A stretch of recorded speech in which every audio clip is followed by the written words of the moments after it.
In Chicago, two comedian skeptics named Andy and Art were mysteriously abducted by the illusionary mastermind and conspiracy theorist known only as Mr. Bunker. The following serves as a record of Bunker's attempt to convince non-believers of the truth about conspiracies and paranormal activity.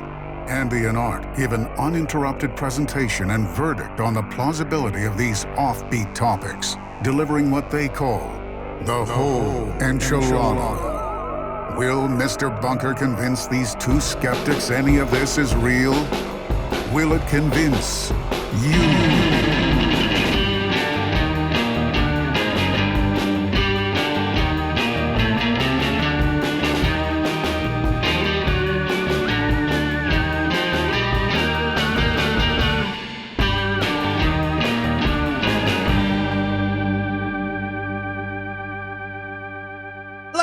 Everybody, welcome to Mr. Bunker's Conspiracy Time podcast. As always, I'm your co-host, Arthur Stone, and with me, as always, is your co-host, Andy Hart. Hey, listeners, honk if you're ready for a podcast. Honk if beep, you're ready. Beep, beep. I'm ready. Beep, beep, yeah. Beep, beep, beep, beep. Yeah, good segue, Art. Good segue, because why, Andy? What are we talking about today? Wow, today we have been tasked by the titular Mr. Bunker with exploring a rumor of a pop culture icon's grisly death. Ooh, grisly. And replacement by an unknown mystery man. Specifically, listeners, what I'm referring to is the rumor known popularly as Paul is dead. Paul, of course, being Paul McCartney. That's of right. The band, the Beatles. We're talking about the Beatles today. You might have heard of them. They're a little band out of Liverpool. You might know a couple of their tunes that enjoyed some popularity over the years. They've had some chart successes. Yes, they have. We got a lot of stuff to discuss here, Andy. But first, now, if the listeners want to go straight to that research, right? They want to go. If you're ready to hear about Paul is dead, you want to go straight to talking about the Beatles. You just can't wait to talk about them, Andy. What do you recommend they do? Listeners, my recommendation for you is to fuck right off and check the show notes down in wherever app you're using to look at this podcast. Check the show notes wherever those might be. Right at the top, the tippy top of the show notes, you're going to find the timestamp. That's right. The time tramp stamp that tells you where to go. Just slide that little slider that measures the time the podcast has been running to the exact numbers that are listed there. To the second. And you'll be right into the Paul is dead research. You'll avoid that. Hearing more of us right now. But first, we're gonna do a little introduction. We're gonna talk to you a little bit. We're gonna tell you a little story. We're gonna tell you some shit that's been happening to us. Come here and sit on our knees. Let us tell you a tale. Come over and sit on my knee. Come on. Come sit on my lap. Come here, sit on my lap. Let me make fun of you a little bit. Come sit on my lap. lap. Listeners, come sit on our laps because we're gonna tell you every week. Andy and I get abducted by the illusionary mastermind, conspiracy theorist known only as Mr. Bunker. Hence the titular Bunker. Mm-hmm. The titular Bunker captures us in some wild and crazy way, and he takes us down to his bunker every single week, and we just got to share it with you. We love to talk about it. Oh, we love it. We love it so much, and, Andy, I think he got me pretty good this week. Oh, did he? Well. Oh, he got me pretty good. Oh, my God. Don't leave me hanging here. Hit me with that story. Well, I don't know if you want me to hit you with it. Because you're going to find out. Oh, what okay. it's all about. Okay. So I was hanging out at home Saturday night, as you know. Oh, wow. I'm a famous Classic recluse. Art. Yeah. Infamous recluse am I. I love not leaving my house at any time. In fact, that's accurate, everyone. Just today I saw you and I told you, hey, you look good. You looks like you got some sun. And I said, yes, I have gotten some sun.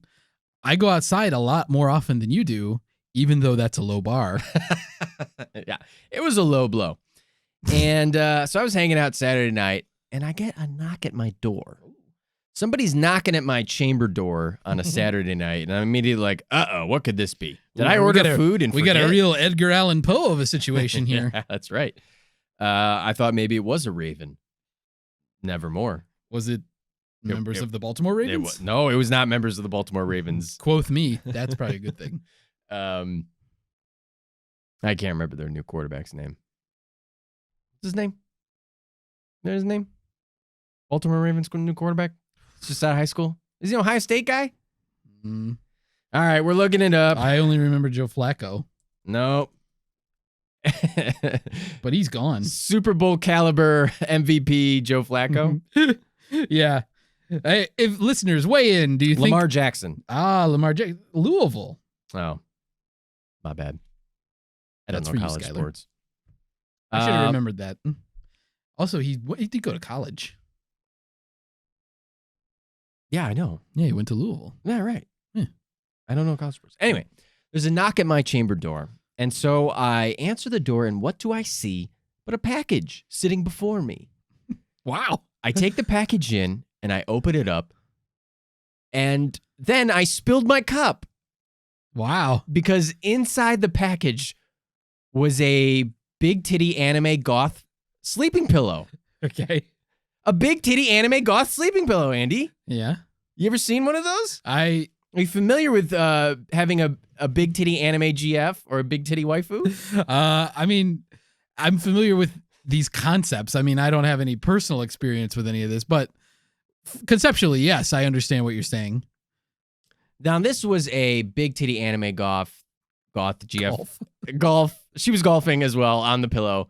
She has a golfer stance. Yeah. She's got a little club and, a large waifu pillow. And I thought, I've seen a few animes.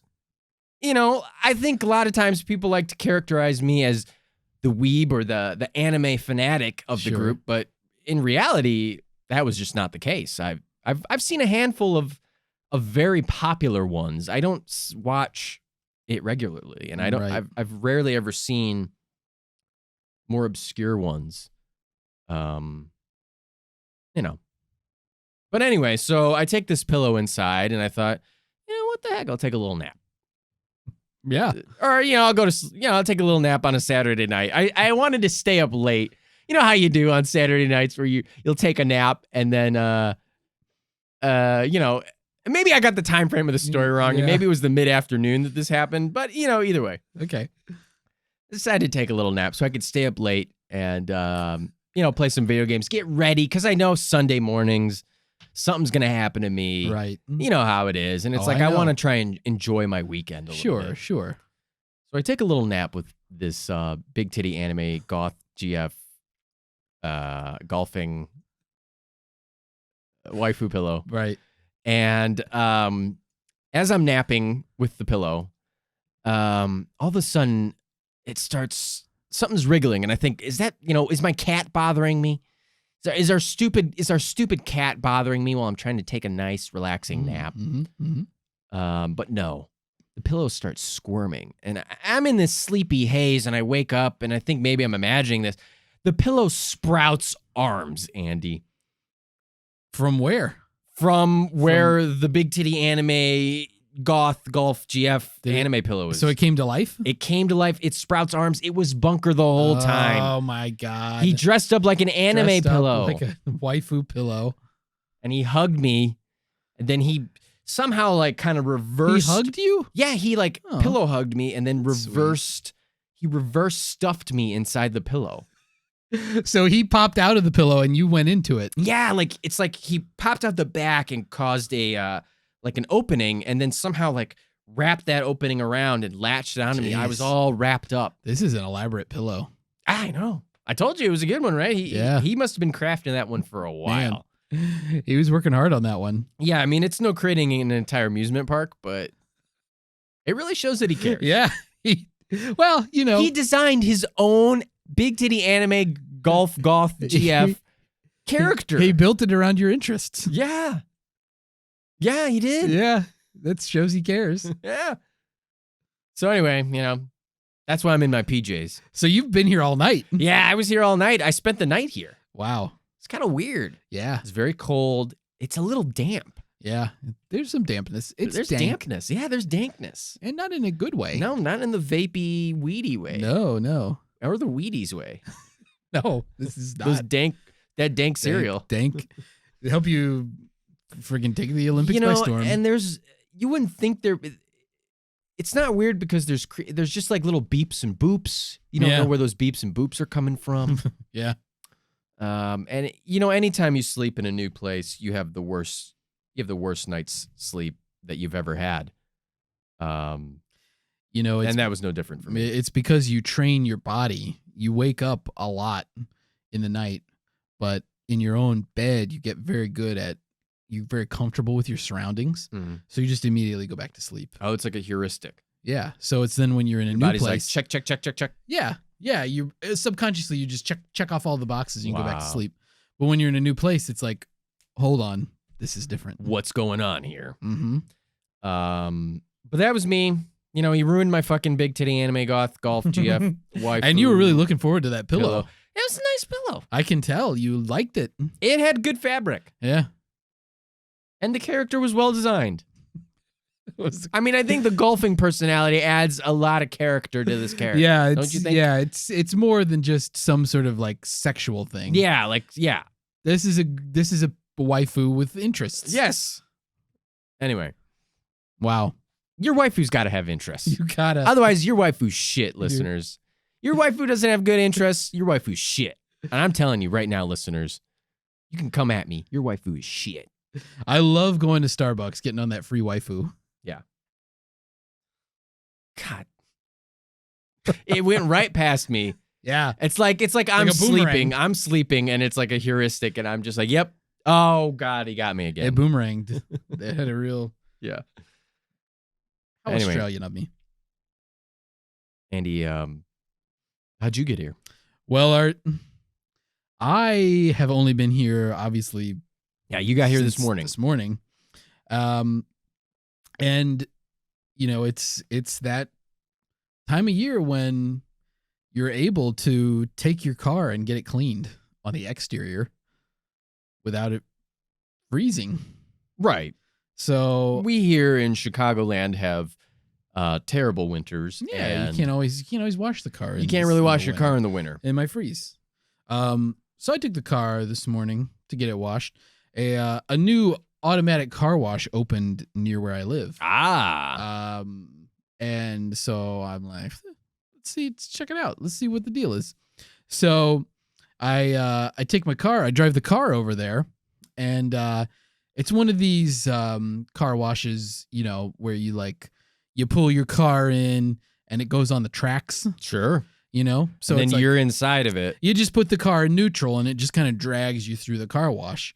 So I, pull up, I pay for the car wash. I get on the tracks, I put the car in neutral. I'm inside the car wash, Mhm. and it starts off. It's Scrubbing, like bubbles. you get to that point where there's like a lot of soap, Oh, yeah. like in the middle of it. It looks like a big shaggy Muppet is wiping itself all over your car. Right? Yeah. And know when what I'm I'm in saying. there, Big shaggy Muppet. the track stops. Uh-oh. Not unusual. Not unusual. It stops sometimes. I mean, sometimes people, if they're not moving at the end, the Right. track will stop, so it doesn't cause a usually they pileup. have workers hand drying your car with rags. Maybe it's taking a little bit who longer. knows what's happening? Yeah. So Nothing out of the car ordinary stops. And then, but there's nobody in front of me. so far. Right. So I'm like, who knows? Maybe there's it's a new thing. Maybe That's right. a thing happened. But then I notice that suddenly it gets really dark because I can see that at the end of the car wash, the doors close Oh, no. at the end, and behind me, the doors close. Okay. Uh, Getting a little scary yeah, this I'm like, okay, this, because now it's probably pretty dark in there. yeah, it's dark. And I'm like, this is okay. This is probably not a good scenario. Next thing I know, the car wash just like pops up out of the ground. It was on wheels. It's motorized. Oh, my God. It starts driving down the street. It's a car wash. Yeah. He drove the car wash all the way here. Oh, my God. That's what I came. My car never got fully washed. What the fuck? You It's still paid for it. It's still covered in soap. Yeah. He took my money. He I fucking guess at least we stole have a from ride you. home tonight. Oh, well, that is nice. I'll look forward to that. even if it is, well, I mean, it'll get us a nice air dry, but It's you're still going to have soap it's scum. It's scum. You're It's going to scummy. have streaks. It's going to be streaky. It's going to be scummy. It's much like its driver. Yeah. Streaky, scummy driver with a streaky, scummy car. That's bullshit, dude. Yeah. That adds a lot more layers to the song Going to the Car Wash. Yeah. Where that was one of the little known verses that didn't make it into the final cut. Could have been inspiration. Where the car wash closes up and drives away because it's Wow. actually a car the whole time. Man, that is elaborate. Yeah. I'm shocked that he had time to build a car wash and also a big titty anime goth golf GF waifu pillow. I mean, if anything, he's like kind of stepping up his game because, you know, he built a whole amusement park ride. Yeah. Catered to me. He's done this car wash thing. Yeah. He's got this waifu pillow for you. Yeah. Mm-hmm. Yeah, I You mean, get it. crazy. Well, listeners, that was our segment on how we got captured this week. I hope you enjoyed it. And For those of you still with us. for those of you thanks still for with listening. us, it's time for a surprise news segment. Oh, Ba-dum-dum, bum bum brum, bum bum brum, bum bum brum. He bad production. He got walrus body. He got Ohio God. State sideboards. He won lip smacker. He got feet somewhere below his knees. Hold you too close for comfort. This man has a disease. And he comes on leather right now. It's his fetish. Bum, bum, ba-dum. I'm actively masturbating onto a leather couch right now. That was a song parody. If you have a song parody you'd like one of us to sing during the show, email us at MrBunkerPod. Doesn't have to be about us or Bunker. It could be about a person in your life. You just want us to deliver it. We'll do it. We'll sing a song parody for you. That was a new segment. Hope you guys liked it. Anyway, Andy, it is time to not come on leather like you love to do. Yeah, it is my fetish. My fetish. You know, I got a lot of those lyrics work really well for like Yeah. parodying almost anybody Yeah. because you're literally just every lyric is he something. Yeah. So, hey, try it out, listeners. Yeah. Listeners, it's time to come together right now It's right in now. this bunker We'll count down and then everybody come together. because, Andy, we have to discuss the Paul is dead conspiracy. The Paul is dead rumor. I don't know what else you call it. I've been calling it a rumor. Yeah. This is a fun one. Don't, you'll see. We're also going to get to our verdicts. We're going to give you the whole enchilada, and then we're going to give you our verdict on how plausible this rumor conspiracy We'll is. tell you what we think. We'll tell you what you think. Anyway, listeners, here is Paul is dead.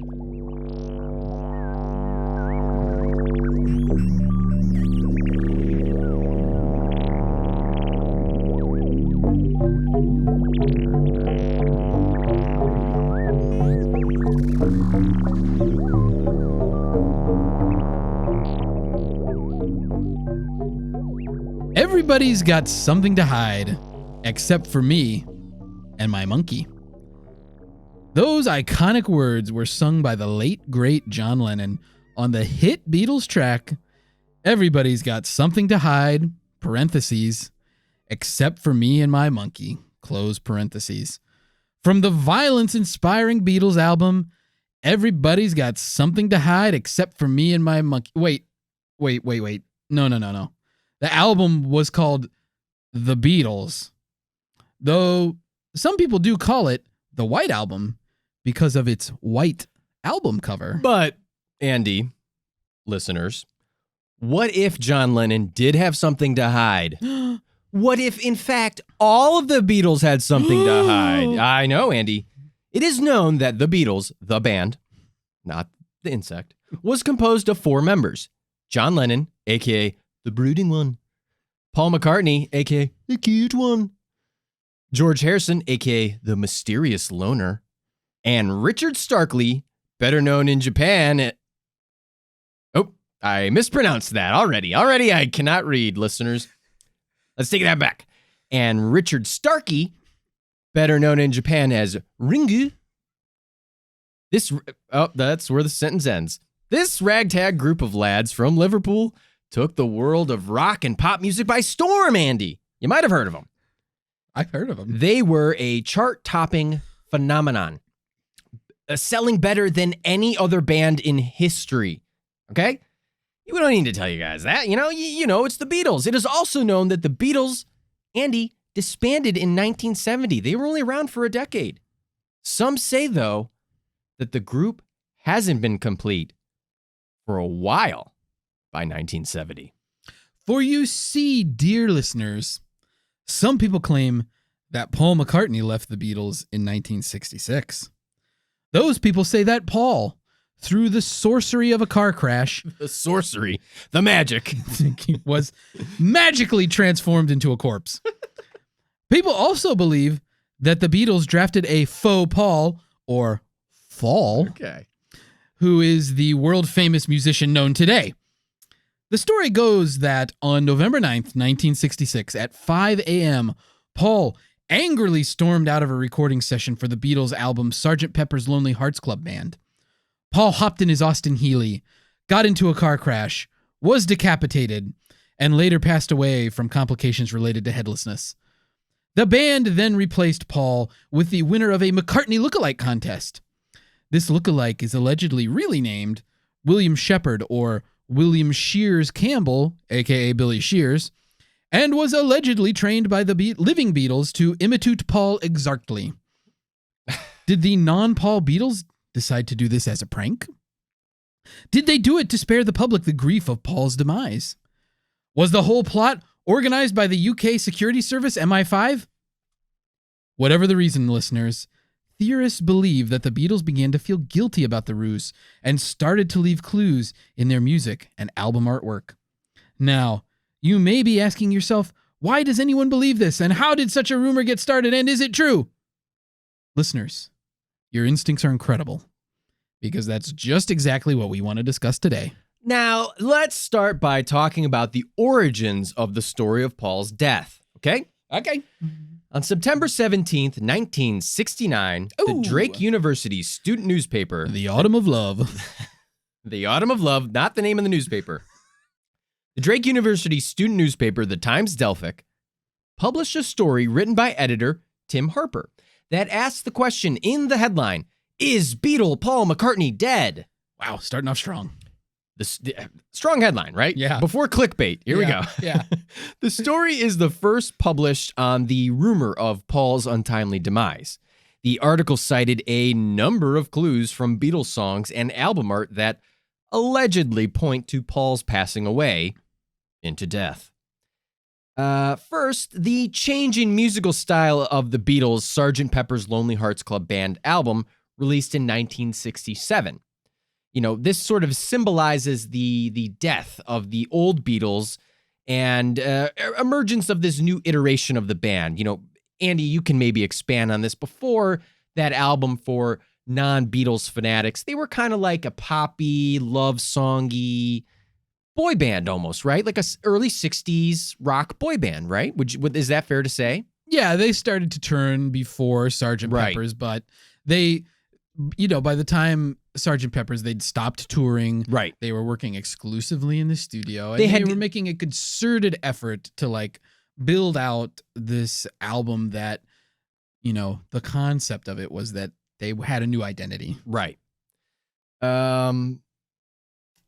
So that sort of symbolizes their death. This old image. On the Sgt. Pepper's album cover, an open hand is raised above Paul's head, and a left-handed guitar made of flowers lies on the grave in the front of the photo. The speculation is that the open hand is an ancient symbol of death. Paul is also a well-known southpaw, hence the flower arrangement. On the back of the album, George, John, and Ringo face outwards, looking at you, and while Paul has his back turned. George's finger points to the line Wednesday morning at 5 o'clock from the song She's Leaving Home. John's hands, which are tucked into his waistband, point to the line who gain the world and lose their soul from Within You, or Without You, Without You. Within You, Without You. Sorry. I have trouble reading sometimes. Art's a big Beatles fan. Large paragraphs. Ringo's hands are not really pointing at anything. They're clasped in front of him because that's just how he rolls. That's his style. But are behind the line running around, people running around It's 5 o'clock from Good Morning, Good Morning. These lyrical clues point to the time of Paul's death and the date. November 9th, 1966 was a Wednesday morning, after all, Andy. Yeah. In the album's centerfold, yeah, nice purr. Thank you. All members of the band are facing the camera, but Paul has a back patch on the sleeve of his coat. Another supposed indicator of his death. You mean a black patch? Has a black patch, that's right. Okay. That's right, Art. And Tim Harper, in his article, also provided clues from other Beatles albums. Okay. After Sgt. Pepper's, the next Beatles release was later in 1967's Magical Mystery Tour. On the album's cover, the band is dressed in animal suits wearing masks, obscuring their faces. 3 members of the band wear white, while the walrus in front is black. Harper claims that a walrus is allegedly a Viking symbol of death. The next album released was 1968's The Beatles, aka the White Album, which we mentioned earlier. In the White Album song Glass Onion, John sings the lyric, "Here's another clue for you all. The walrus was Paul." In other words, the black-clad symbol of death walrus from the Magical Mystery Tour album cover was Paul, 'cause he's dead. That makes sense. The White Album also has the track Revolution No. 9, which has a variety of sounds and clips in it, including what sounds like an automobile crash. At one point, a lone voice repeats, "Number 9," over and over. If you play the snippet backward, the voice appears to say, "Turn me on, Deadman." On October 12th, 1969, Detroit, Michigan's WKNR FM DJ, Russ Gibb. You know him, you love him. You love that guy, right? Discussed the Paul is dead rumor on air with callers for about an hour. During the discussion, additional clues were suggested outside of what was printed in the Times Delphic piece. WKNR followed up on October 19th with a 2-hour special program called The Beatle Plot. In between these 2 airings, though, on October 14th, 1969, the University of Michigan student paper, Andy, I know you love that one. Boo. The Michigan Daily published an article by Fred LeBour. Is that right? Or LeBour? What do you think? LeBour or LeBour? I've been saying LeBour. LeBour. Okay, we'll go with LeBour. You could call him Too Slim. We'll call him Too Slim. That was his stage name. That's his stage name, Too Slim LeBour. Titled McCartney Dead, New Evidence Brought to Light.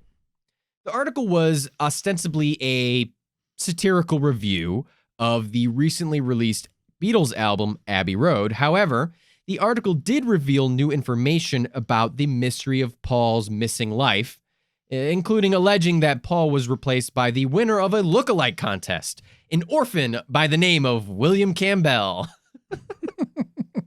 LeBour also writes that the patch on Paul's jacket on the Sgt. Pepper's cover has the initials OPD, which LeBour says is used in the UK to denote officially pronounced dead.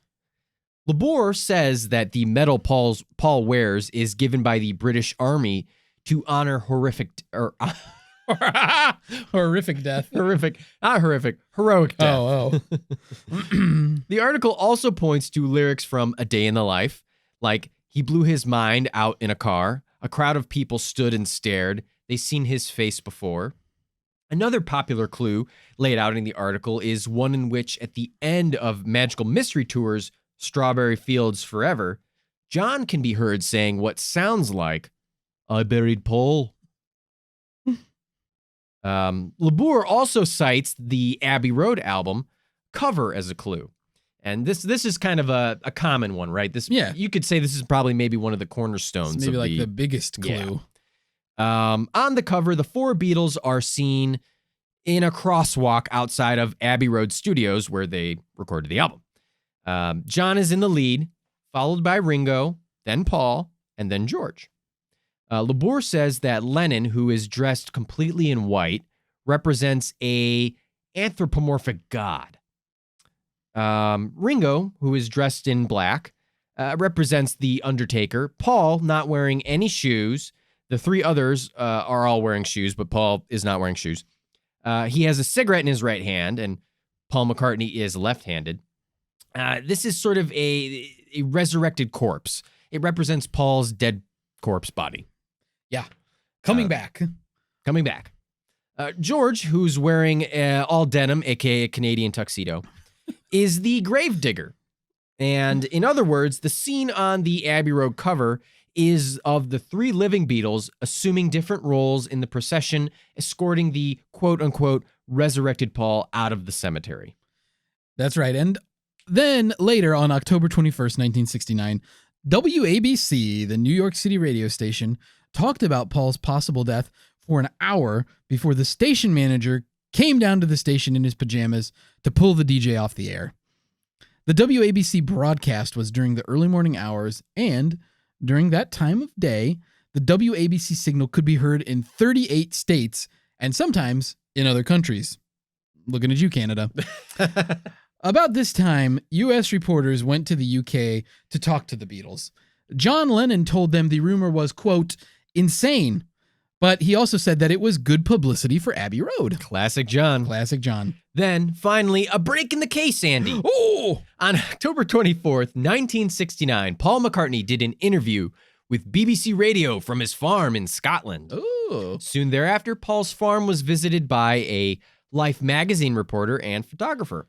Paul got frickin' peeved. Yeah. And he cussed out the Life magazine representatives, which is kind of mean, but at the same time, frickin' mean. They're bugging him. Yeah.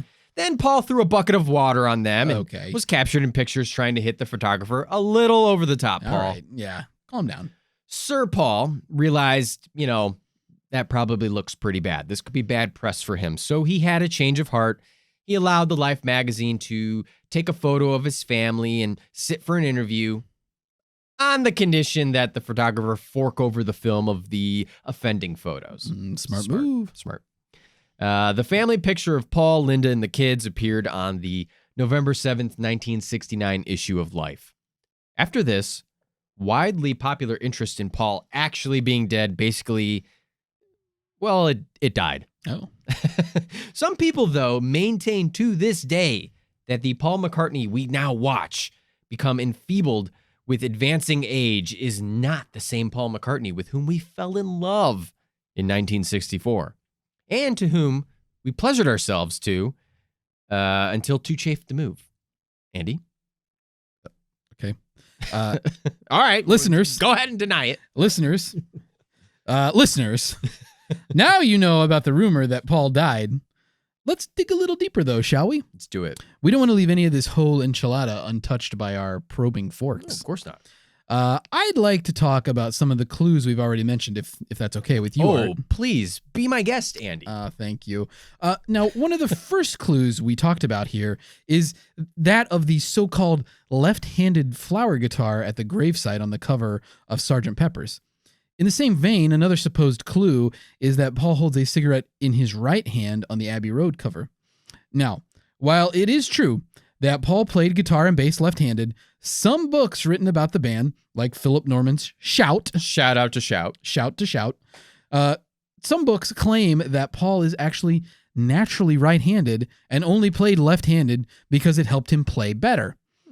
Paul himself, if he can so be called, however, maintains that he is naturally left-handed for everything. And I mean everything. Okay. Now, how about that black patch on Paul's coat on the Sgt. Pepper's cover? Too Slim claimed it said OPD, meaning officially pronounced dead, but what it actually said was OPP, meaning other people's pussy. Wait a minute. What? Oh, no, wait, sorry. Sorry. I shouldn't have said that. That was naughty. That was too naughty by nature. Andy, don't be naughty. I'm just naughty by nature. What OPP actually means is Ontario Provincial Police. This was a patch from the Ontario Provincial Police. Okay. So we also mentioned the lyric from the White Album's Glass Onion. Here's another clue for you all. The walrus was Paul, which supposedly lets the listener know that the Black Dead Walrus from the Magical Mystery Tour album cover was Paul.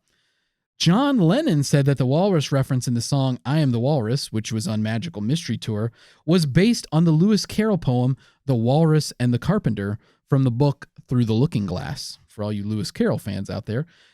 John apparently thought that the walrus was the hero, hence originally naming himself the walrus.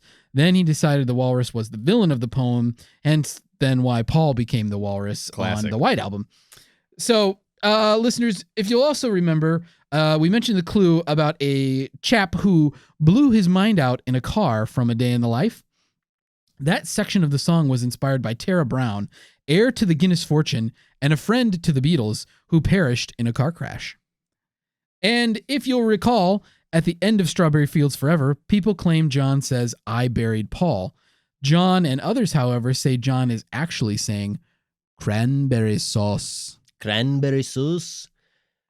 The rumor of Paul's death and clue hunting in Beatles albums proved to be a hot, sexy trend. Ooh. Oh yeah, gets us steaming. Whew. As the rumor grew, new clues became part of the tradition. Clues such as the license plate visible on the Abbey Road cover. The license plate reads LMW281F, which people misread as LMW28if, which was interpreted to mean Linda McCartney weeps 28if. The last part of which you should interpret as 28 if still alive. Tim Harper became briefly somewhat of a celebrity after the Times Delphic article was published and picked up by some larger papers. It's worth mentioning Tim Harper's source for this story, though. Tim Harper himself was not a Beatles fan. No, he was not. In fact, he heard the story from an associate editor at the Times Delphic, D'Artagnan Brown. I get that right? Yeah. Whew. Nice D'Artagnan job. Brown, who heard it either from a couple passing through Des Moines, where Drake University is, or maybe while he was traveling in San Francisco. So regardless, this rumor had legs longer than the daddy long legs that lives under my bed. Stuart. Stuart the daddy long legs. Yeah, I'll introduce you sometime. Okay. He's a good guy. Fred LeBour, a.k.a. Too Slim, his story for the Michigan Daily got picked up by newspapers all over these United States. All this despite the fact that LeBour claimed to have made up some of the clues and information he presented in this article. Why not? Why not? LeBour manufactured the part about the lookalike contest and invented the name William Campbell. Later clue hunters turned the name into William Shears Campbell, thus creating the clue that the Billy Shears referenced in Sgt. Pepper's was a reference to Paul's replacement. On November 30th, 1969, after Paul had appeared alive in Life magazine, WOR in New York broadcast a courtroom-themed TV show covering the rumor of Paul's death, hosted by none other than O.J. Simpson defense team member and later disbarred attorney, F. Lee Bailey. During the special, Bailey cross-examined, whatever that means in this context, so-called witnesses to what exactly? I have no idea, including LeBour. In a meeting before the recording, LeBour told Bailey that his article was meant to be a joke, and Bailey told him, well, we have 1 hour of television to do, and you're going to have to go along with this. At the end of the special, by the way, Bailey gave a super definitive conclusion by encouraging the audience to decide for themselves if Paul was dead or not. Settling it for once and for all. That's right.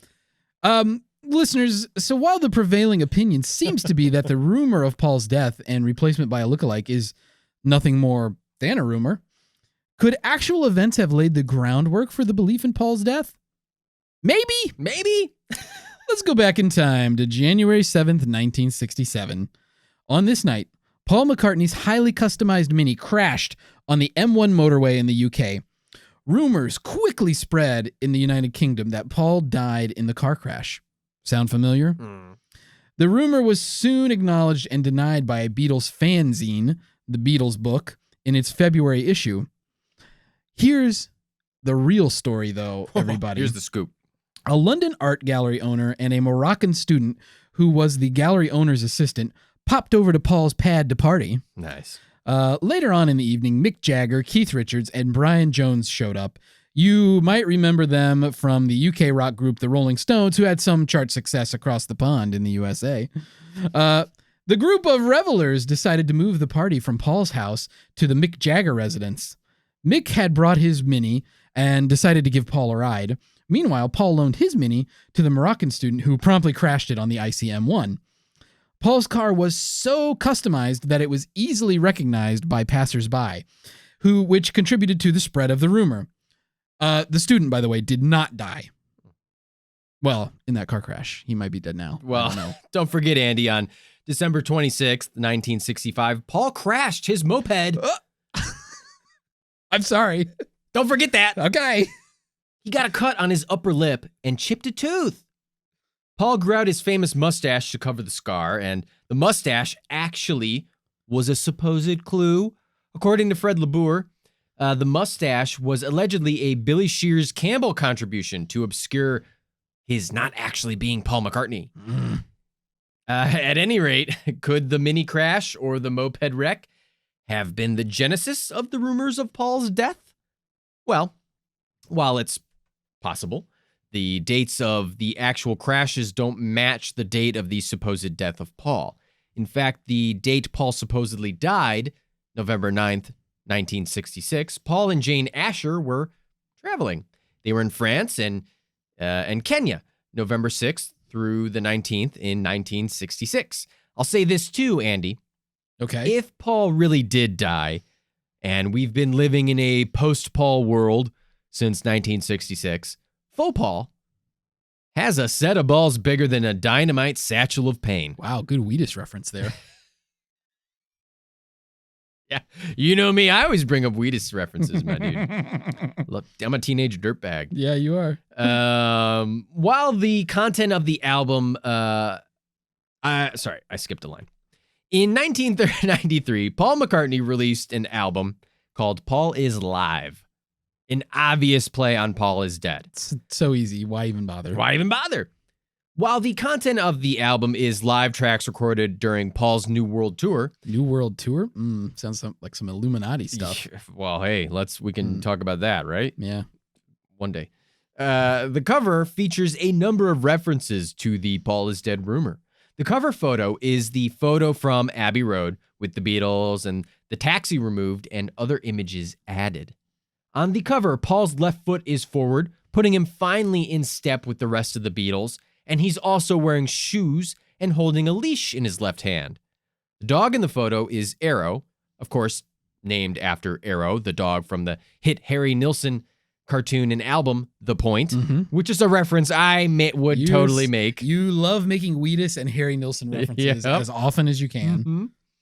One of the descendants of Arrow is the dog in the photo. His name is Arrow. Is one of the descendants of Paul's sheepdog Martha, which was the titular Martha from the song "Martha, My Dear" from the White Album. Oh, cute.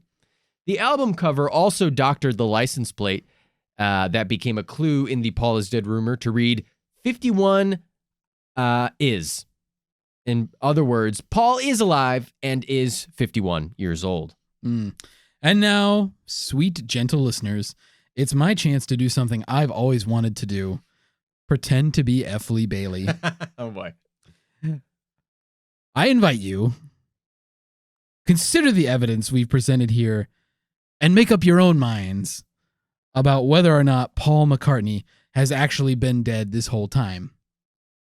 Don't worry, though. Art and I will give you the whole enchilada, which includes our verdicts on this topic. That said, It's now time for me to do another thing I've always wanted to do and pretend to be the man himself, Paul McCartney, as I leave you with these inspiring lyrics from the song Love Me Do. Love me do. You know, I love you. I'll always be true. So please, love me do. Whoa. Love me do.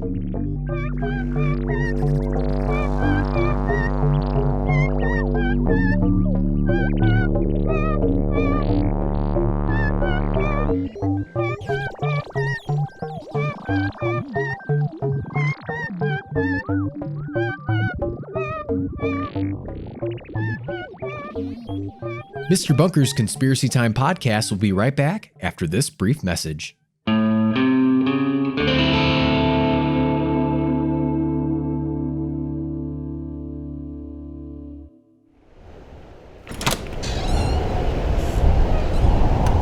Ooh, it sure is chilly outside, Art. Andy, where's your jacket? Art, did you hear me?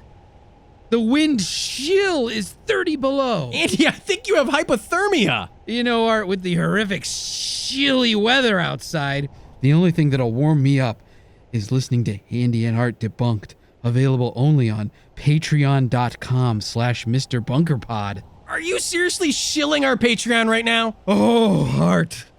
Laughing at the antics of Andy and Art is all the warmth I need. And for just $5 a month, I get access to all the episodes of the show, behind-the-scenes updates, sneak peeks at episodes, and I can chat with Andy and Art on the Bunker Discord. Andy, we need to get you to a hospital. We need to get me to patreon.com/Mr. Bunkerpod. It's so chilly. Oh, God. I'm chilled to the bone. Hello, listeners. Welcome back. That was our research into the rumor conspiracy that Paul is dead. Wow. Andy, love me do. Can I just say, listeners, real quick, watching Andy with his dead eyes stare deep into your soul as he says, love me do, is something I hope everyone gets to experience one day. Listeners, get at us if you want me to come to your house and not sing, but just plainly read Beatles lyrics to you. I can do it too. It's me, Paul. How's my Paul? Oh, it's me, Paul. Hello. Really terrific. Too. You gotta say it like this too. Then John's like these. And then I don't really know what Ringo or George sound like. He's like, I've got the song, I'm going to play the drums. Everybody knows Ringo from Shining Time Station.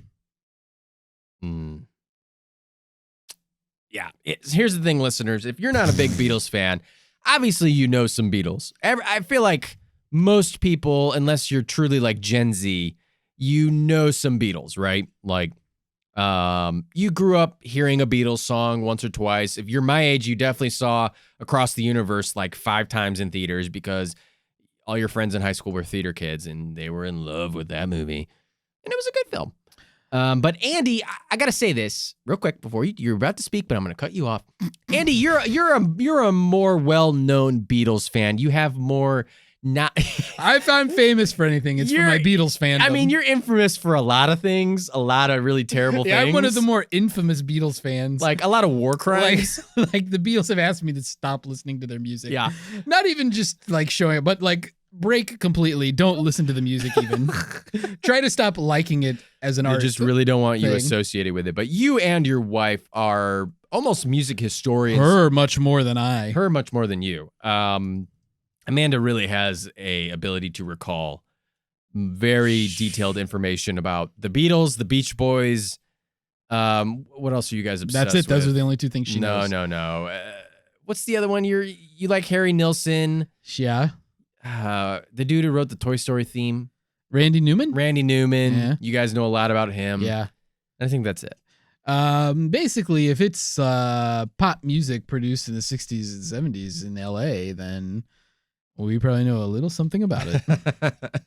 It's truly incredible, actually, how much you guys know. But I'm just kind of a You're a novice? Yeah, novice fan. Like you're a noob? A noob. If I heard, their more popular catalog of, things like Hey Jude, Love Me Do, I've Just Seen a Face, Strawberry Fields, Lucy in the Sky with Diamonds.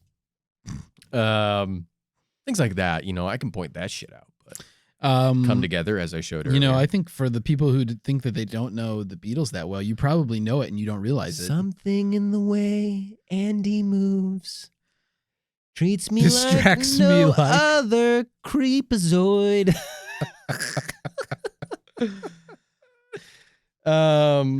Smell my poo. It's so juvenile, but I love it. Smell my poop. I got shit on you. I'll always shit too. So please smell my poo. Whoa, whoa, smell my poo. Paperback Writer, Eleanor Rigby. What's that one about a taxi? You can drive my car. Baby, you can drive my car. Beep, That's a beep, good one. beep, beep. From Rubber Soul. There you go. Do you think people still listen to the Beatles? Yeah. Do you have an interaction with anybody in Gen Z? You're interacting with a lot of kids? I talk to a lot of elementary school classes, yeah. And Do you think people still listen to the Beatles? I do. I think that it's they became such a cultural touch point. Yeah. It's like a lot of the music from that era is kind of not in vogue anymore, and people probably only know it really without realizing it through covers of more modern or artists. samples even. Yeah, sampling, especially in popular music today. Sampling is, yeah, it's widespread. Oh yeah. So a lot of these songs end up being sampled. So people probably know it and they don't realize it. But I think that the Beatles still maintain a strong grip on the public consciousness, more so even than Elvis.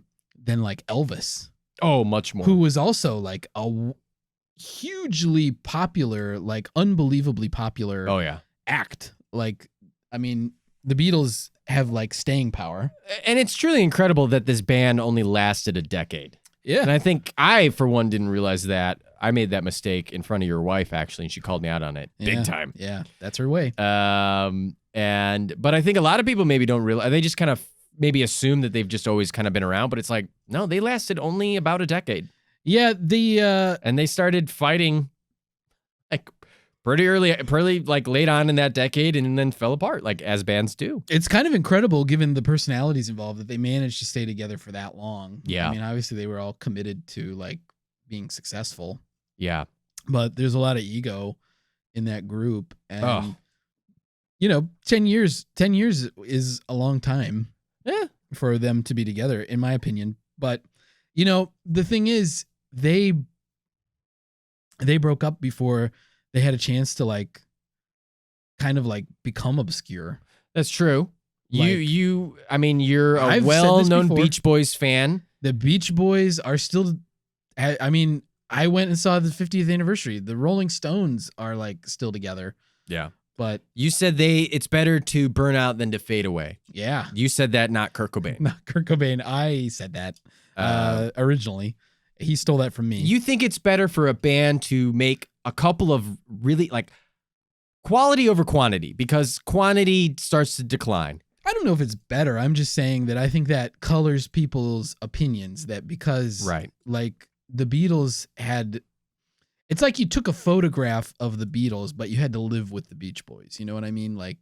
It's you go to Disney World, you're that was great. No matter what happens, you have that good memory, it was great. Right. Terrific. But then it's you have to live with your family. Some days you're oh, Jesus. These people.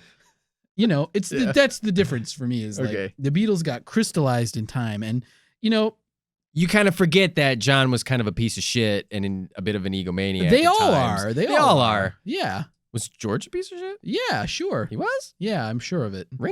Ringo was, yeah. Oh my God. They all are. Yeah. There's nobody that's good. No people are good. Right. All people are bad. Oh, jeez. But Andy's in a mood. Look, you get into a lot of these discussions, Art, where people say, well, this person did this thing, and I don't think that I should like their art anymore. Right. And to me, it's like, if you start splitting hairs, it's like the only good people are the people you don't know about yet. Right.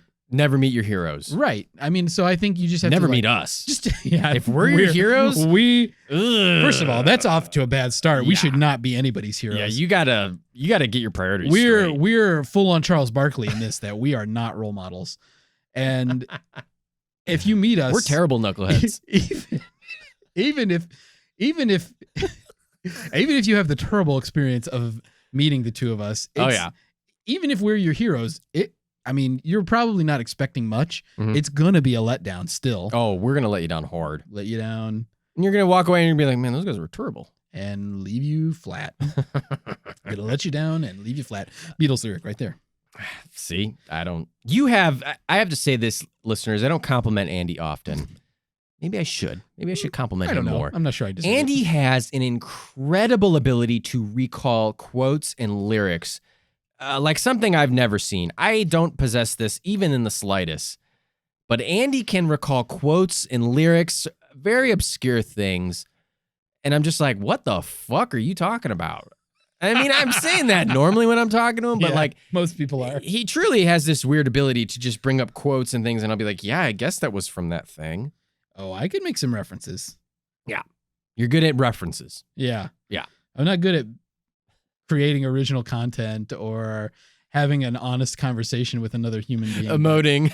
Making references, I can do it, baby.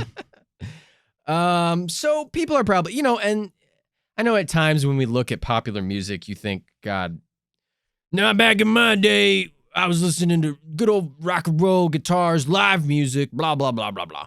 Like there's this band, Greta Van Fleet. You heard of this band?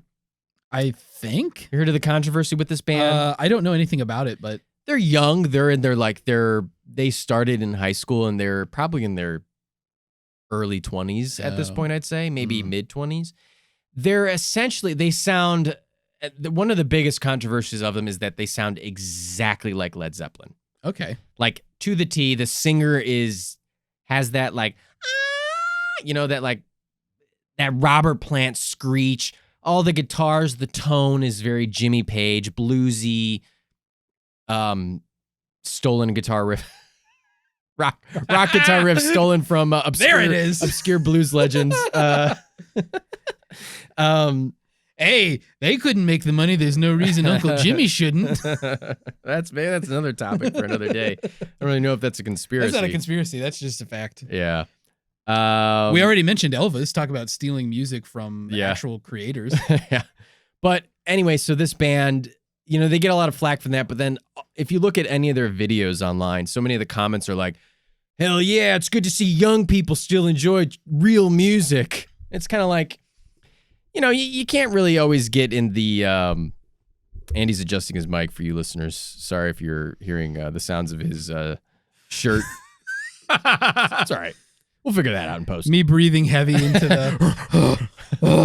the... But anyway, what I'm trying to say is that just because pop music nowadays doesn't seem like... There's still generations of kids being inspired by rock music and Beatles music and going to learn how to play instruments and whatnot. And it's also not to say that pop musicians today also aren't very accomplished musicians. Like, a lot of them can probably surprise you with how much they love and make music and play instruments. So I don't really know what I'm going off on that. I'm just going on a tangent. I know what you're saying. You're saying that these things are kept alive. Right.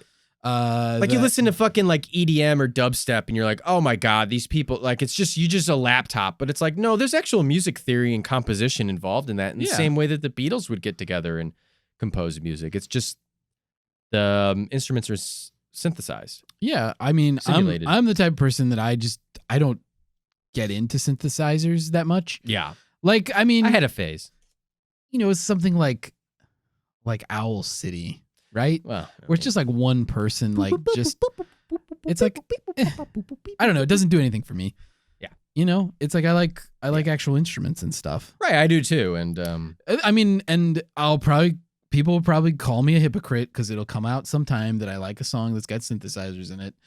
And I'm not saying they're all bad, Right. but it's like, I don't know. I like actual like instruments and stuff. Do you like that Old Town Road song? I like that old time rock and roll.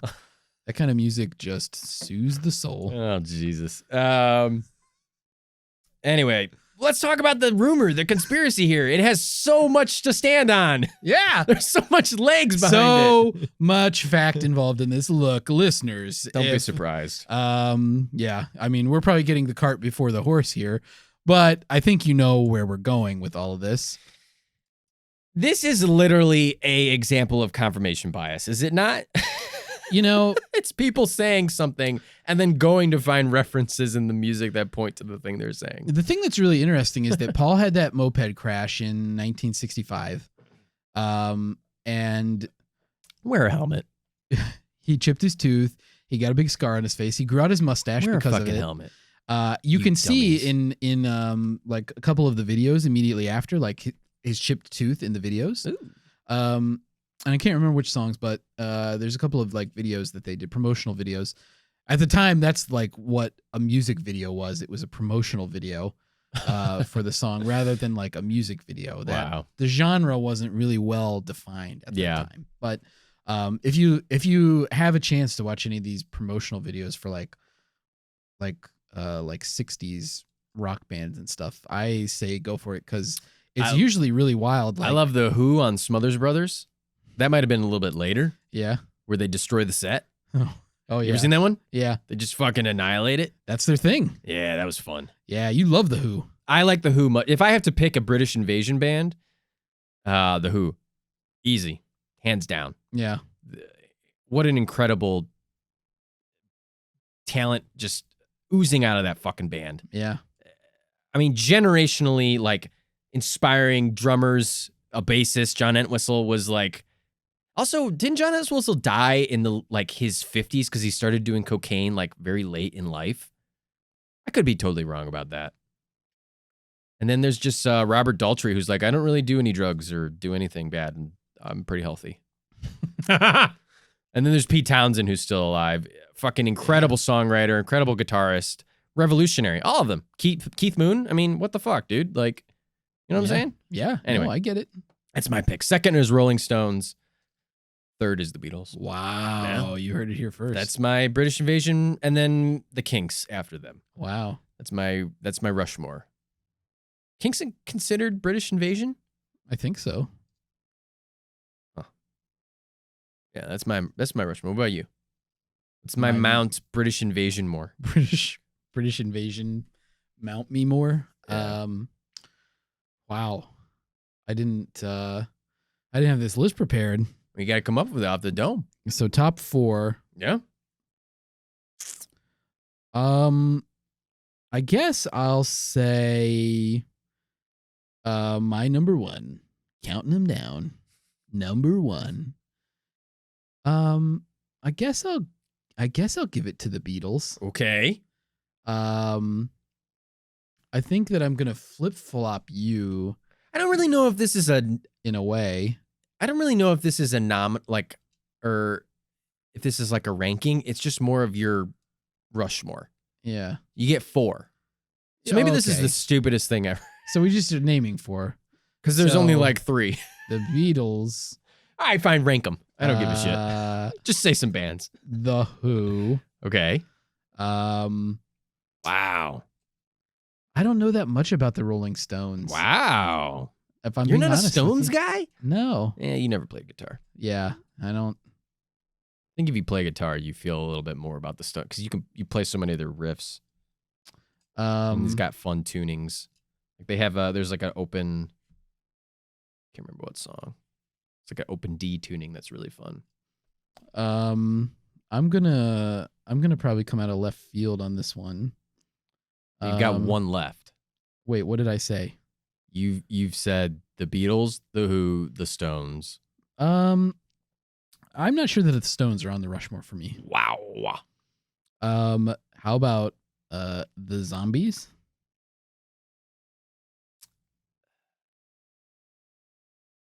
I'm sure I could maybe guess a song of theirs. She's not there. She's not there. She's not there. Oh, won't you tell me about the way she looks, the way she acts, and the color of her hair? The Hollies? Bus stop under my umbrella. Yeah. Herman's Hermits. I'm Henry VIII. I am Henry VIII. I am. Boy, I hope we have some UK listeners who are just like, I've been waiting for this content. And while everyone else is just like, jeez, fuck this.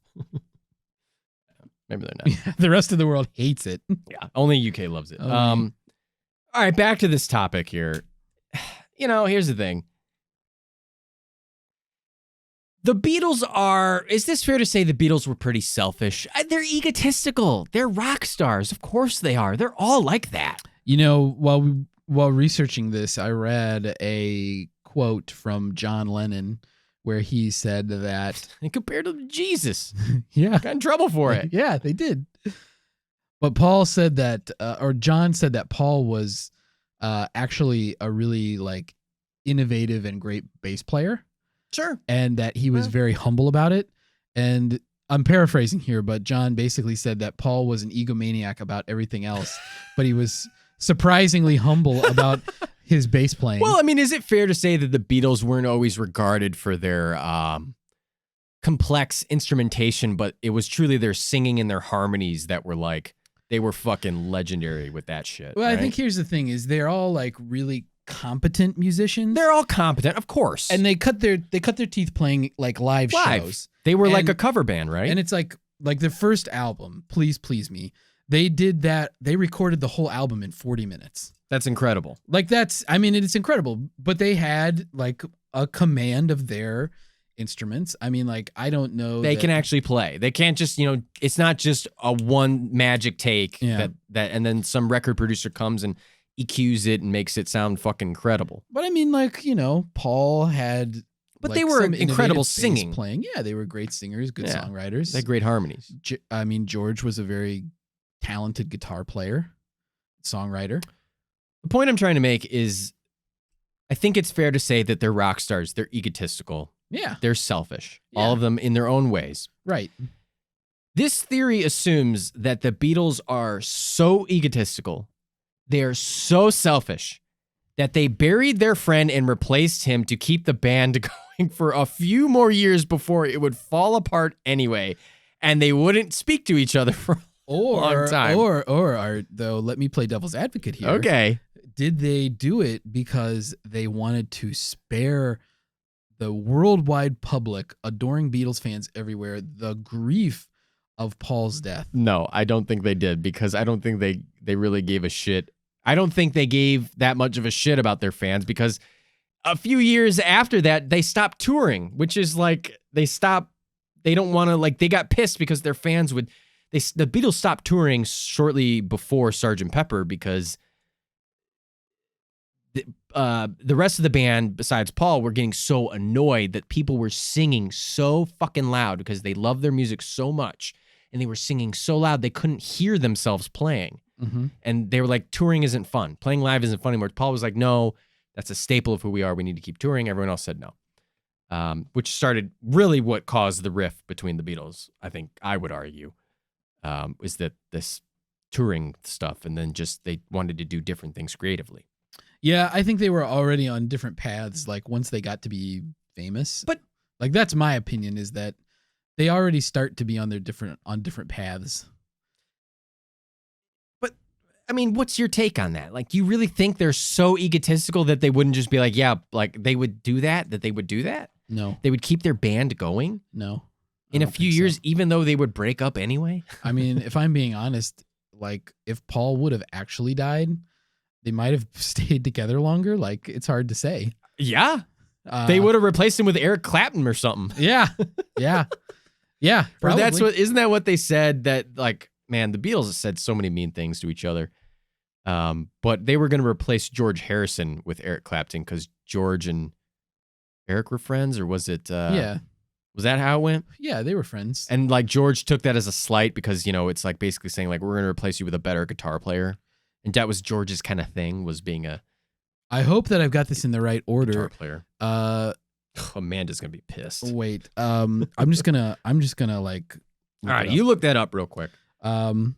I'll talk a little bit about. There's actually a really interesting YouTube video I think you should watch about if Yoko Ono really broke. Because I think that's the classic thing is Yoko Ono broke up the Beatles. And while I think that John bringing his girlfriend to recording sessions in which the Beatles used to never bring anybody in caused a bit of a riff, I don't think it was necessarily Yoko Ono's fault entirely, because her significant other is being like, hey, I want you to come to this thing. And she's kind of sitting there awkwardly like, I don't really want to be here. Other people don't want me here. Yeah. What's the... Yeah, people blame her, but it was his fault. Now, in her own right, you know, whether you think she's a talented musician or not, I mean, you know, and I'm not sure what she's done with the copyright music of the Beatles or like, you know, all that other stuff after all their deaths. But anyway. Here's what I was going to say. Clapton and George Harrison.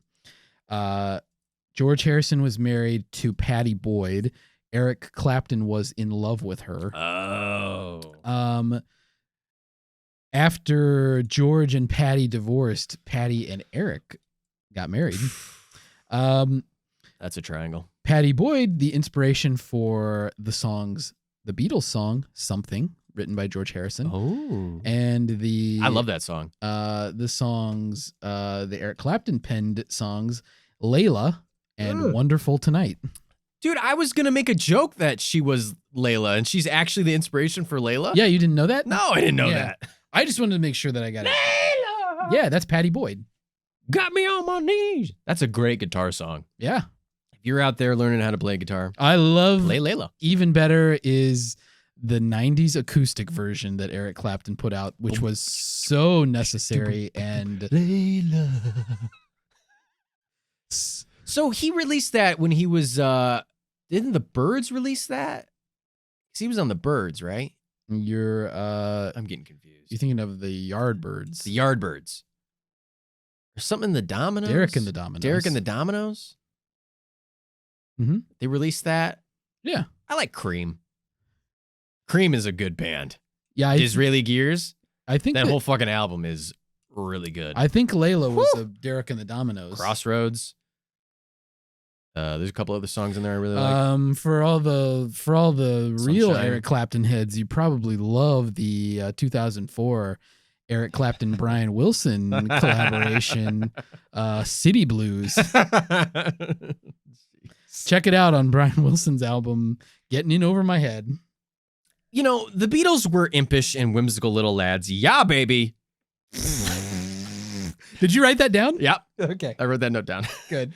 They like to have fun and pull pranks and shit and troll and be trolls to the media. They were people don't realize that they were literally like a young boy band. Yeah. When they first started getting really famous. And let's talk about the trolling for a little bit. Let's talk about the trolling. Because I think that plays into this. A lot of clues came from song lyrics, specifically that John Lennon wrote. Yeah. And John Lennon thought it was ridiculous how much people read into the songs the Beatles created. Yeah. He's the one who compared them to Jesus. Yeah. He said that. Yeah. And got everyone in a tiff, and he was like half joking. Yeah. So or trying to make a point.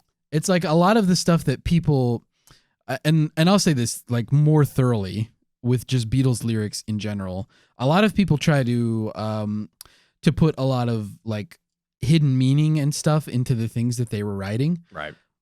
Generally, it's not there. Like it's either they wrote nonsense just to try to like make you think something, or it's probably about drugs. It's probably about doing drugs. Like, or it's just like, hey, this rhymed well. It's like Amanda and I have this discussion before. Is that like when she's trying to get you ready for bed? Yeah, this is how she calms me down. Have this discussion with me. That and the straps. Yeah, they help, and the forced druggings. But I need it. Oh my goodness. The Beatles get a lot of credit for their like songwriting, and they deserve it. They deserve it. Great songwriting, but as lyricists, like I think they get probably more credit than they deserve. And like a lot of people find, in contrast, like Beach Boys lyrics to be pretty simplistic, but in actuality, it's like there's typically a double meaning between. I mean, I'm not going to say that the Beach Boys wrote lyrics that were like super artistically elusive or something, that they're great poets, but I mean, I think for the most part, Beatles lyrics are kind of just what they are. Like, if, whatever your gut tells you it is, that's probably what it is. And if your gut tells you it doesn't make any sense, it probably was supposed to be that way. And I think a lot of these clues, like, like the walrus, it's like in A Magical Mystery Tour, John says, I am the Eggman. I am the Eggman. I am the walrus. Goo ka-choo. It's like he was into like Lewis Carroll. Like it's the Eggman, the walrus. It's all stuff from or Lewis Sonic Carroll. the Hedgehog. Yeah. Whichever came first. Yeah. Chicken. It's a real chicken or the Eggman situation. And so then it's like you get to Glass Onion and he's like, the walrus is Paul. I mean, it depends on what interview you listen to. Like specifically the interview we referenced where Paul says that he realized the walrus was the villain. That was from a Playboy interview where he's like, oh, that's why he didn't want to be the walrus anymore, because he realized he wasn't the walrus because the walrus was the bad guy. But in the poem are you familiar with the Walrus and the Carpenter? No. So the Walrus and the Carpenter. Hit me with a little Chronicles of Narnia. I'll say, give me some Turkish delight, baby. Let's All right. fucking get reading. All right, I'll lay down some Lewis Carroll Aslan, here you for can fucking land that shit right on my dick. Okay. Assland. I've been to a lot of private Christian schools, and you better believe C.S. Lewis is a part of every curriculum. Yeah. So much Christian imagery. Yeah. But good stories anyway. Anyway, sorry. Go ahead, Andy. So the Walrus and the Carpenter, the Walrus and the Carpenter are walking along the shore, and they're like, they get misty-eyed because they realize they can't clean all the sand off the beach. Now, why do they want to do that? I don't know. I don't know exactly. I don't think it's really like critical. Okay. But that's how it starts. Beaches are normally sandy. They come into contact with some oysters, and they encourage the oysters to get out of the oyster bed, and come walk with them and talk with them on the beach. And so the oysters all follow them. Not all of them, but a large number of oysters follow them. And then they end up eating the oysters, like once they get further down the beach. Oh. And, there's speculation about what Lewis Carroll was really trying to get at.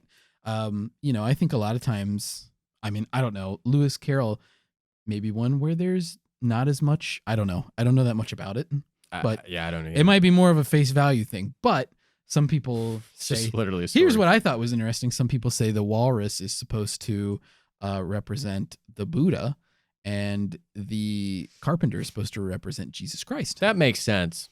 So they lead all the little oysters away from their oyster bed and then devour them. Now, the Carpenter eats the oysters. Yeah, they both do. Wow. Why are they devouring them? That's how it goes. Huh. So Tweedledum and Tweedledee tell Alice this poem in Through the Looking Glass. And then afterwards they ask her who she thinks is worse. Who was more wrong, the walrus or the Carpenter? What does she say? She says she thinks that it's the Carpenter because she thinks that the walrus at least felt bad because the walrus makes some remark about, how terrible it is that they're eating all these oysters. Yeah. But then they rebut that by saying that the walrus covers his face with his handkerchief, so he didn't know how many he ate. The implication. This is a reference for you and I. Yeah, I'm the walrus for sure, and you're the Carpenter. And we're leading all our little listeners. Yeah. And we're going to eat you. We're going to eat you, listeners. We're going to eat you, and I'm not even going to keep track. I'm just going to keep you. At least Art's going to record your names. I'm just going to eat you up. Andy loves seafood, so you're fucking I shit out of luck. Seafood, I eat it.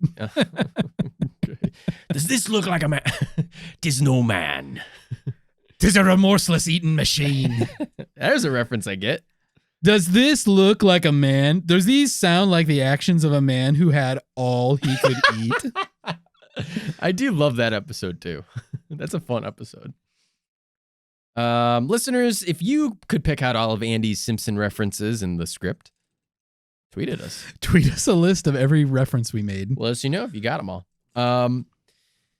Okay, so what we're trying to establish here anyway is that the Beatles were trolls. They loved it. Of course they played into this. Of course they did. They thought this was funny and stupid. And I'll say this, I don't think they even played into it that much. I don't think they did. You know, what really was going on at the time is that when Abbey Road came out, they were already really at loggerheads in the band. Things were on the way out. They were barely together. I mean, unbeknownst to everybody, people had been quitting the band for months before that and rejoining. Yeah, John was already planning to leave, and Paul surprised everybody and preempted that and left. John was like, "Well, fuck you, I'm gonna do for." And so Paul was like upset with the George band had dissolving. quit the band.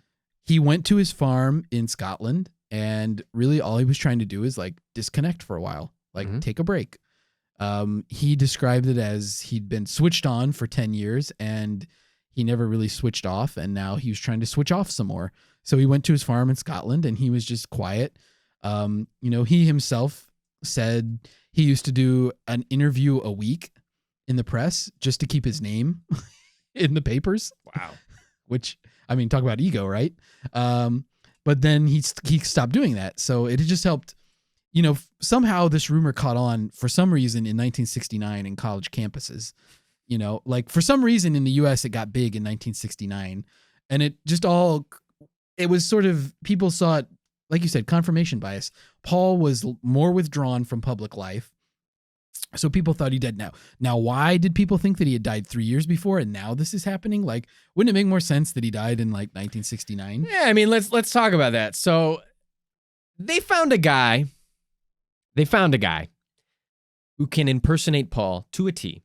He was the winner, according to Fred LeBour, which he made this up completely. Which he has stated, I made this up. He's fully honest about that. He was writing a humor piece. And so he made stuff. It's parody. Yeah. He was just doing a parody. He wrote a satirical review of Abbey Road, and he threw in all this stuff for fun because he didn't think it was serious. But people took it serious. They found a guy who looks like Paul. Right. Winner of a lookalike contest. An orphan from Edinburgh. Okay. I believe it. There's lookalikes. People have doppelgangers all the time. Okay. Now, this You know what it reminds me of? What does it remind you of? AC/DC. That's a good point. Brian. They essentially found a Bon Scott. Bon Scott died. And Brian Johnson then was like, he was in an AC/DC cover band. Yes. But he still was a little different. The sound of the band does change. AC/DC gets a lot of flack for always having the same drum beat and the same riffs. every song, which in a way is true. I read it described once by a music critic as like one of their later albums where it's like, oh, it's a great album to listen to if you want to see a band who hasn't developed anything hasn't changed their sound at all for 20 plus years, but does it very well. Legends of rock and roll inspired countless people. They found something that works and they stuck with it. They have a thing that they do. I mean, whatever. That fucking drum beat and the same power chords, Anyway, there's still a little bit of a different sound, I think, with Brian Johnson versus Bon Scott. And I think, you listen to a song like TNT and then a song like Back in Black or Thunderstruck or Dirty Deeds. A lot of these songs, it feels different. Yeah. Anyway, so they find this guy who looks exactly like Paul. Okay, so this guy not only looks like Paul, he needed minor plastic surgery to complete the illusion. So the story goes. Listeners, if you want to read Fred LeBour's minor plastic surgery in 1966. If you want to read Fred LeBour's article, it's going to be linked in the show notes in the research. So I mean, you can go out there and read it. So he gets minor plastic surgery with no visible scarring. That's why he grew the mustache. That's why he grew the mustache, I guess, because the only scarring he had was on his lip.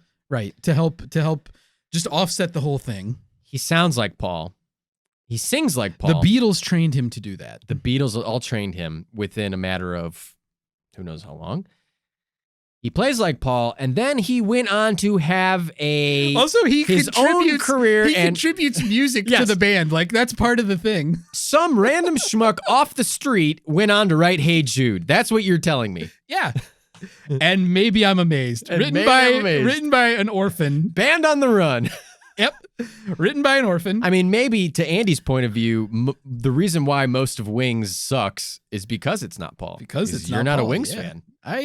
I mean, Andy, you can't get out of this one. Paul's solo career. You told me you didn't like him. Paul's solo career to me is like marked by like really high points. Okay. And really low lows. And like a vast majority of absolute mediocrity. Okay, why? If there's Wings fans out there who want to fucking get Andy, come on, get at me. Get at him. He'll fight you. Oh, he's charged up. You know, am I supposed to believe that? Like, that's what I'm saying. It's good that John died because he would have had Paul. He would have been making a bunch of mediocre music. That's the path he was on. It's good that he died. Wow. If you want to check out something really wild, check out the Harry Nilsson album Pussycats, which is a collaboration between Harry Nilsson and John Lennon in the 70s. They became friends because they both like to drink and do drugs together. So it's a trip. You know, I just don't buy that you can find. I mean, there are lots of good Beatles cover bands. American English is really good. The Fab Four is good. Those are the only two I know off the top of my head that I've seen American English live. Badfinger. Is Badfinger a Beatles cover band? No, they were just like, I think if I remember the story right, they're like the first band that Apple signed. Oh. And like, I don't know, Amanda's got like a demo of Paul doing that song. If you want it, here it is, come and get it. Ooh. You know that song? Yeah. Like, she has a demo of Paul doing it, and then it's like when you listen to the Badfinger version, it's like, oh, it's the same. Like, I was like, was Paul in Badfinger? So I don't know. I'm just saying that. You're just jokingly saying that just Badfinger was Beatles that's just me being. They do an incredible job, and they train themselves to sing, play, talk like Paul McCartney and all the other members of the Beatles. And it's really incredible what they do. But,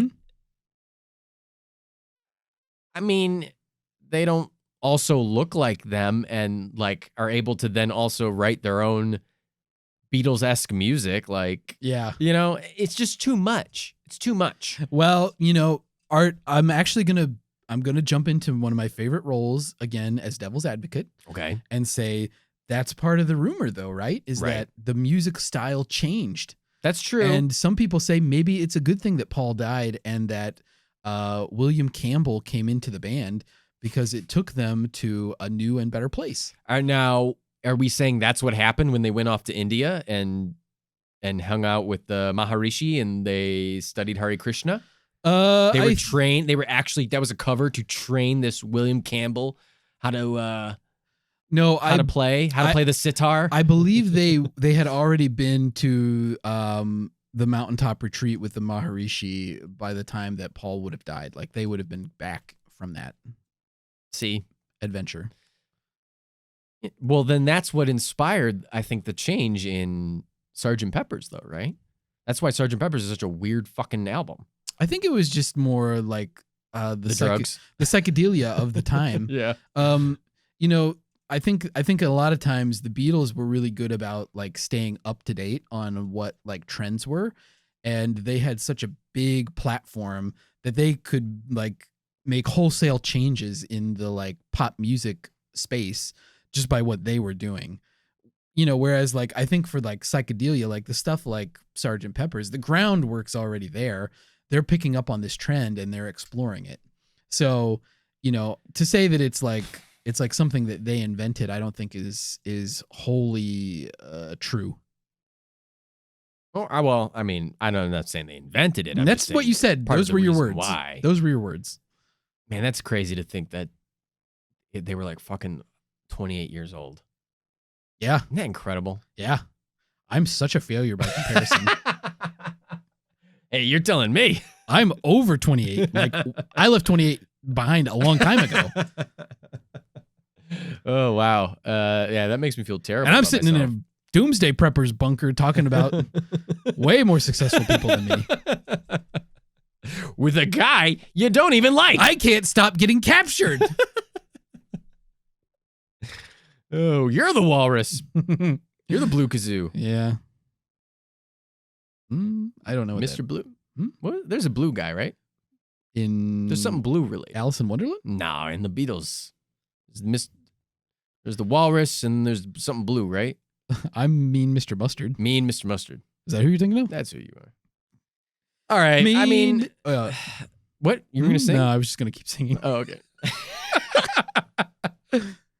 We can move on with the show. Mean Mr. Andy is gonna try and sing.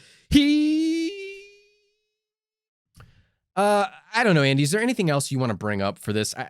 There's really not a lot to work off of on this one. You know, I got some other fun treats I want to sprinkle in. Okay. I want to talk about, but as far as the conspiracy goes, do you want to get to our verdicts? I mean, I think one thing about it is just that it was so easy to find clues. Like basically any reference to a car or somebody dying in a Beatles song became a clue. Which are common items. You know, I think people enjoyed like flipping the records and listening to it backwards and like that kind of stuff. People liked doing, and so it was fun. And it's like, it's stuff that, I mean, it's totally people did that for the Satanic Panic too. Yeah, you know exactly. I mean, it's just metal albums backwards. It's like people come up with these things that it's like, oh well, this was never intended to be done this way. Yeah. There was no forethought. The license plate. I mean, what a fucking stretch that is. Yeah, you know. Yeah.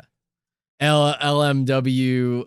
You know, 28 1F. 1F, and then people read it as if 28 if he was still alive. It's like, you know, you're really stretching. Yeah, a lot of these are that way. It's a stretch. Like if you hold a mirror up to some of the album covers, some of the things look like other things. Like there's this one where it's like the Beatles, like the name, like the word Beatles on the Magical Mystery Tour album cover is like, if you hold a mirror up to it, it looks kind of like a phone number, but nobody can actually read exactly which phone number it's supposed to be. But then, you know, people are like, well, if you call the number, you'll get information about Paul's death. Like that it's some number in the UK. So it's just like, it's just a bunch somebody set all these traps. Yeah. Like, so it's like. And this guy, this William Campbell Shears, Billy Shears Campbell has never said anything. He's just continued to live as Paul McCartney his whole life, touring live, and doing whatever he wants. He's doing great. Yeah. Doing great for himself. Just living the life.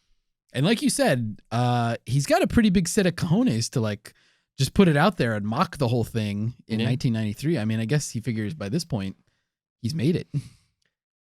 So that's all I'll say. Listeners, we've made it to the verdict section. Oh, time for our classic segment where we give our verdict on the plausibility of this conspiracy. Andy, be my guest. Art. Lately, I've been on a tear. Andy, I'm amazed at the way you've been on a tear for so long. Thanks. Andy, I'm amazed at the way I see you. Through your eyes? Yeah. You're amazed by it is the eyes, the human eye, truly amazing. And today is going to be no different. Did Paul McCartney actually die in the past and we've been living with a replacement Paul? Case closed. Wow. It's true. What? Oh, shock. No, it's false. It's false. Case closed for me. Like, I mean, you know, I think that I'll say this though. We said this similar thing about the Flatwoods Monster. This is kind of fun. It's a fun one. Like the Beatles had fun with it. The clue hunting is kind of fun, but like Paul's not dead. No, he's alive.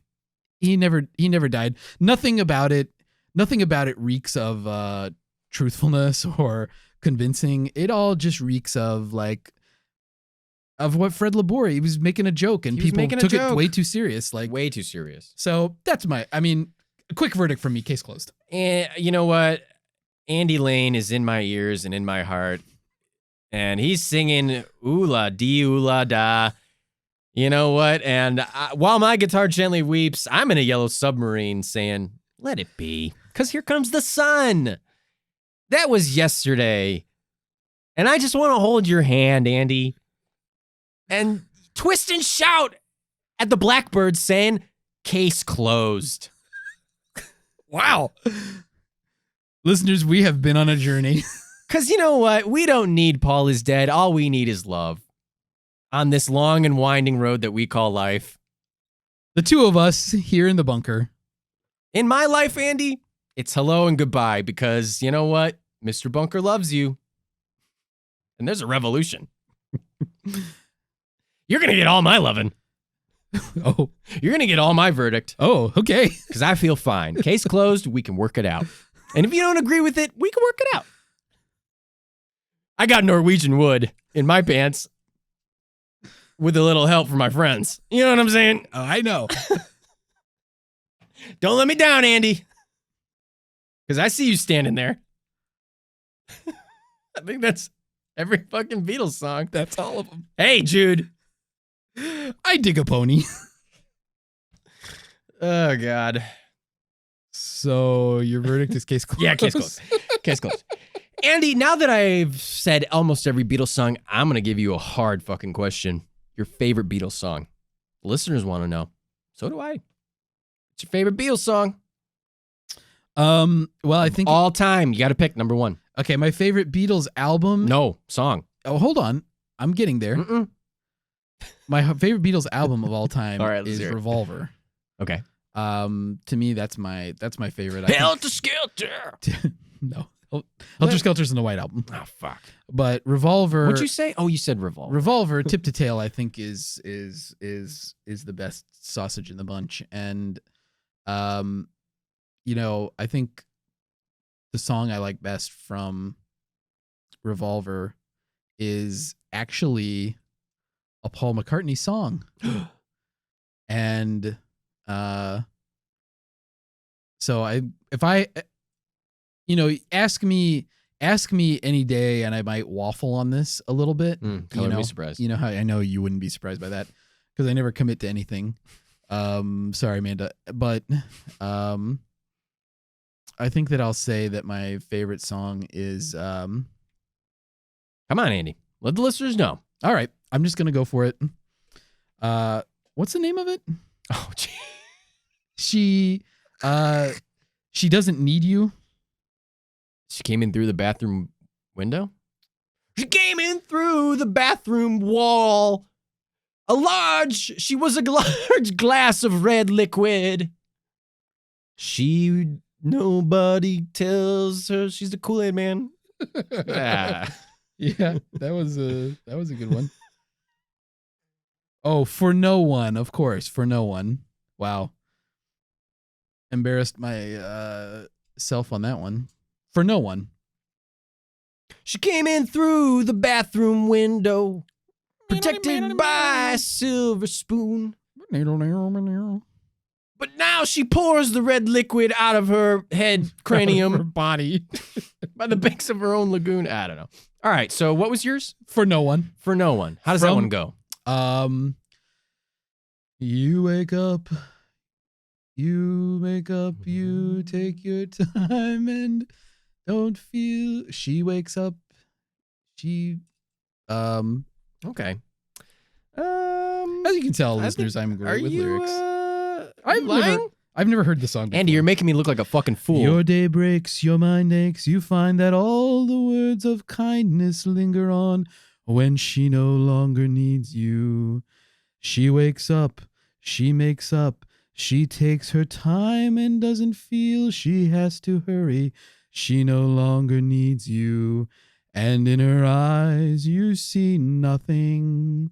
No sign of love behind the tears cried for no one. Wow. A love that should have lasted years. Andy, that's kind of a downer. Yeah. Wow. I like sad music. You like sad music. I like sad music. We couldn't be more different because my favorite Beatles song is I've Just Seen a Face. Another Paul McCartney. Yeah. Song. I like how it's up tempo. I like the happiness of it. And I like the chords. It's a fun song to play on guitar. Art, I have seen the late Leon Russell in concert multiple times. Mm-hmm. And I think every time he did I've Just Seen a Face. Wow. And it's a toe-tapping fun song. I've just seen a face. I can't forget the time or place where we just met. She's just the girl Andy for me. I want all the world to see we've met. Ay, ay, ay, ay, ay, ay. It's a fun song. Hauling, yes, I am hauling. I'm a long haul truck driver, and I'm hauling again. Yeah, it's a great fucking song, and it's fun. It's poppy. It's fun to play on guitar. It's my favorite. Yeah. Something though, close second. I think Something's a really beautiful song. It's a George Harrison song. Oh yeah, and from the same era. Let's just say, here's a Paul song I like a lot. Hello, goodbye. Right. You say goodbye, and I say hello, hello, goodbye. I don't know why you say goodbye. I say hello. Hello, goodbye. Hello, goodbye. I don't know why you say goodbye. I say hello. Oh. Oh, hello. Listeners, we're approaching the end of our little podcast here, but I think I will have one more question I want to talk about. I think you're going to like this one, listeners. Which means somehow the question is going to like burn me in the asking of it. No. Only if you make it that way, Andy. Now, the basis of this conspiracy, this rumor, is that a guy impersonates another guy really, really well. Yeah. So, Andy, the question I have proposed to you is if you had to impersonate what celebrity or pop figure or famous person could you impersonate the longest before people started to catch on that, hey, this isn't that person? Art, it's well known to you, listeners. You don't know this, but Art knows this because he knows me. Right. I have been accused in the past of looking like Matthew Broderick. And I think you had to go to trial when he murdered that person with a car. Nobody answered for those crimes when he murdered those two people in Ireland. Nobody answered for those crimes, especially not Matthew Broderick. Oh, jeez. There's the real conspiracy: is how did Matthew Broderick not have to stand trial for murdering two people? Go-Go Gadget, get out of crime. Go-Go Gadget plea deal. So even though it makes me not feel very savory saying that, the only other person that I probably look remotely like is Bruce Valanche, and that's fellow Ohio State alum Bruce Valanche, and that is still a stretch. I'd need need a wig. I need a wig. You and need stuff. Big glasses. Yeah, I'd need. But I can see accoutrement, but I can see it. I mean, for Matthew Broderick, I probably had to lose weight. I mean, a doctor told me once I look like Matthew Broderick, and I said I look like the guy who ate Matthew Broderick.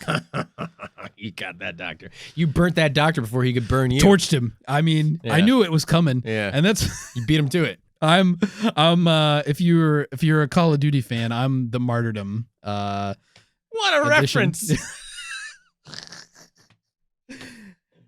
Oh my God! You throw a grenade. Drop a live grenade when I die. Yeah, Andy is the noob tube of if Call of Duty archetypes were real, Andy is noob tube for sure. All right, Andy, what do you think about this for me? I've got two. Okay.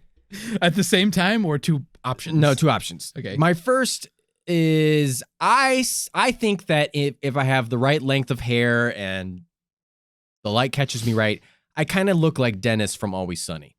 A less handsome Glenn Howerton. Okay. I'll say that. Less talented. Less talented for sure. I did not go to Juilliard, and I have not been on a, decades long, or I don't know how long Always Sunny's been 14 around. seasons, I think. A long ass fucking time. Very well liked and well received comedy show. But I would say Dennis from Always Sunny. Okay. I've had people tell me that in the past. Okay. I think it's more your aggressive behavior toward women that leads people to say that. Wait, what? Hang on now. I like too that you didn't say Glenn Howerton. You said Dennis from Always Sunny. I feel like people know him as Dennis more than they know Glenn Howerton. Okay, fair. That's the only reason why. I know he's Glenn Howerton. Okay. So you would be impersonating Glenn Howerton, not Dennis. You wouldn't. I don't want to be a psychopath. You wouldn't become the living embodiment of the Dennis. Yeah, a system. serial killer. Yeah. I am a golden god.